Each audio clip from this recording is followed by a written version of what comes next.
Yo, what's up, guys? Walt Ribeiro here. We do this every single day, and you guys ask and I answer. So here we have a question from Dan Kimmy. Oh, no, not Dan Kimmy. Wait, who's the one that was throwing it? Oh, okay, it was Stretch. Says, Walt, I need to understand chord inversions. Okay, Stretch, I'm gonna explain to you right now. So okay, the idea of chord inversions is, think of it like this. Think of it like three people standing in a line. Number one, number two, then third person here, and ultimately, you can shift how they stand in that line. But no matter which way you look at it, it's still the same three people in the line. Okay? So let's think of it like this. You have this guy's the note C. This person's the note E, and this person is the note G. No matter whether G is in the back or the front or in the middle or whatever, you still have the same three notes, C, E, and G. No matter what, whenever you have those notes, and this is just an example of C major, but whenever you have those notes, C, E, and G, okay, whenever you have those notes C, E, and G, you will always have the C major chord. All right, so take this a step further now. That when I'm going to play my C major chord, I don't necessarily have to play the notes in order C, E, G, C, E, G. I can play them in a different inversion. So instead of C, E, G, C, E, G, I can now do E, G, C. Let's try to do it here. So that's the idea, is that it's still a C major chord, but now I've just changed the inversion. I've changed the pattern or the order of the notes. All right, so let's look at this a step further like this. It's really, really, really easy to see when I play it for you guys on the piano, okay? Here we have a, let's see. All right, let's go. All right, so here we have a C major chord. C, E, G, right? C, E, G, C, E, G, C, E, G.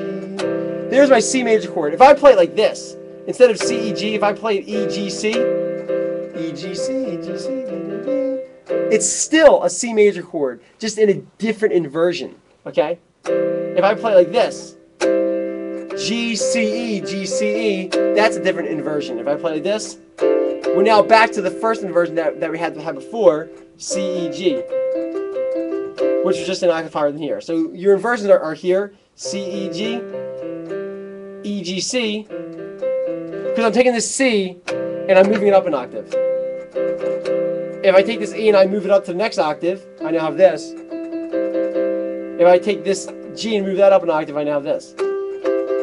Which this is just an octave higher than this. So we have this.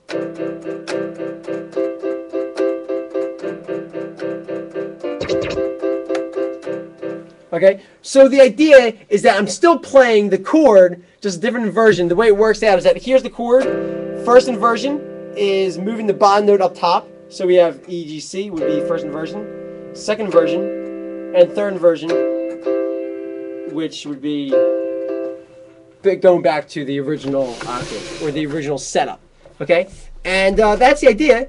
And if you don't know, then now you know. Are there any questions about inversions that you guys got? Wizzy Walt's going to help you out. Ballet girl, I'm glad to have you back. I'm so happy to have you back. Look at that. Look at that. Wait, she's happy too. Look at that. All caps. That means that she was yelling that. But she thinks that I can't hear her. I can hear you. I can hear you. How would inversions work in the songwriting? Well, the idea is that if I want the melody line to be this, hold on. Oops. If I want the melody line to be this, then I'm not going to play my inversion like this. I want that melody line to be up top.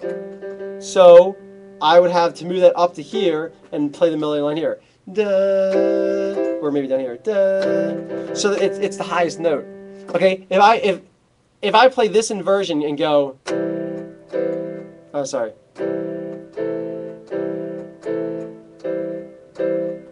You heard this note. Because I played the highest melody line, which is at the top. Okay? G, G,